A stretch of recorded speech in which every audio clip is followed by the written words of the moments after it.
അങ്ങനെ ഇന്ന് ഷാമുന്റെ ഡിസ്ചാർജ് ആയെന്ന് വിളിച്ച് പറഞ്ഞപ്പോൾ തന്നെ ഞാൻ ഉച്ചയാകുമ്പോൾ ഹോസ്പിറ്റലിൽ എത്തിയ ഉച്ചക്ക് ഹോസ്പിറ്റലിൽ എത്തുമ്പോൾ എന്താ ഫുഡൊക്കെ അവിടെ റെഡി ആയിരുന്നേ.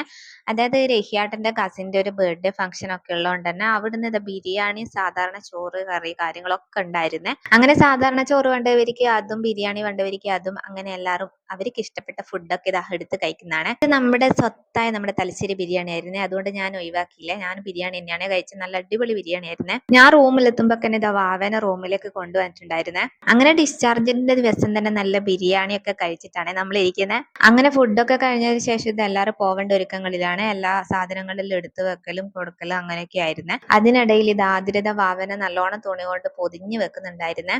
അങ്ങനെ ഇതാ വാവനെ എടുത്ത് പുറത്തു പോകേണ്ട ഈ ഒരു ബെഡ് പോലത്തെ ഇല്ലേ, ഇതൊക്കെ സെറ്റ് ചെയ്ത് വെക്കുന്നുണ്ടായിരുന്നേ. സത്യം പറഞ്ഞാല് ഇതൊക്കെ നമ്മൾ ഫസ്റ്റ് ടൈമിലാണ് ഇത് വാങ്ങിക്കുന്നതും ഇത് ഉപയോഗിക്കുന്നതൊക്കെ. അപ്പൊ അതെല്ലാരും ഇങ്ങനെ ചർച്ച ചെയ്യുന്നായിരുന്നേ, എങ്ങനെയാണ് ഇത് വെക്കേണ്ടത് കാര്യങ്ങളൊക്കെ. പക്ഷേ എങ്കിൽ എന്താ പ്രശ്നം എന്ന് വെച്ചാൽ വാവ ഇതിൽ കിടക്കുന്നുണ്ടായിരുന്നില്ലേ. നമ്മൾ റൂമിൽ നിന്ന് ഇറങ്ങുന്ന ടൈമിൽ വാവ ഉറങ്ങുന്നേ ഇല്ല. അല്ലെങ്കിൽ അവള് നല്ല ഉറക്കിന്റെ ആളായിരുന്നേ.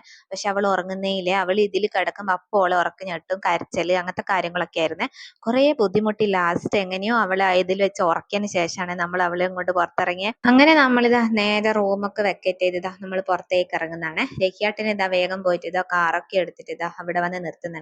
അങ്ങനെ നമ്മൾ എല്ലാ സാധനങ്ങളെല്ലാം കാറിലേക്ക് എടുത്ത് വെച്ച് നമ്മളെല്ലാം കയറി. അവസാനം ആതിര ഇവളെ വീട്ടിലേക്ക് വരുന്നുണ്ടായിരുന്നില്ല. ആതിരയുടെ വീട്ടിലേക്ക് പോവാണ്. ആതിര എന്ന് വെച്ചാൽ ഷാമുന്റെ അസിന്റെ ഏട്ടന്റെ ഭാര്യയായിരുന്നേ. അപ്പോൾ അവൾ അവളുടെ വീട്ടിലേക്ക് പോവാണ്. അപ്പൊ അവൾ ടാറ്റാ ബൈ ബൈ ഒക്കെ പറഞ്ഞ് നമ്മൾ അവിടെ നിന്ന് നേരെ ഇറങ്ങിയ. ഹോസ്പിറ്റലിൽ വിട്ട് വരുന്നത് കൊണ്ടാണോന്ന് അറിയില്ല, വാവ നല്ല കരച്ചിലായിരുന്നു. ഇറങ്ങുന്ന സമയത്ത് ഒട്ടും ഉറങ്ങുന്നുണ്ടായിരുന്നില്ല, നല്ല കരച്ചിലായിരുന്നേ. എങ്ങനെയൊക്കെയോ ആണ് അവളെ ഉറക്കിയിട്ട് അതിൽ വെച്ചിട്ട് നമ്മൾ താഴേക്ക് കൊണ്ടുവന്നത്. സത്യം പറഞ്ഞാൽ ഫസ്റ്റ് ഫ്ലോർ ആയതുകൊണ്ട് നമുക്ക് അത്ര ബുദ്ധിമുട്ടുണ്ടായിരുന്നില്ല. ലിഫ്റ്റിലൊന്നും കയറേണ്ടി വന്നില്ല. ഫസ്റ്റ് ഫ്ലോർ ആയതുകൊണ്ട് നേരെ താഴത്തേക്ക് ഇറങ്ങാൻ പറ്റിയ. അങ്ങനെ ഇതാ നമ്മൾ നേരെ വീട്ടിലേക്ക് പോവാണ്. അപ്പം ബാക്കി വിശേഷമൊക്കെ ഞാൻ അടുത്ത വീഡിയോയിൽ പറയാമേ. അപ്പോൾ ഓക്കെ, ബൈ.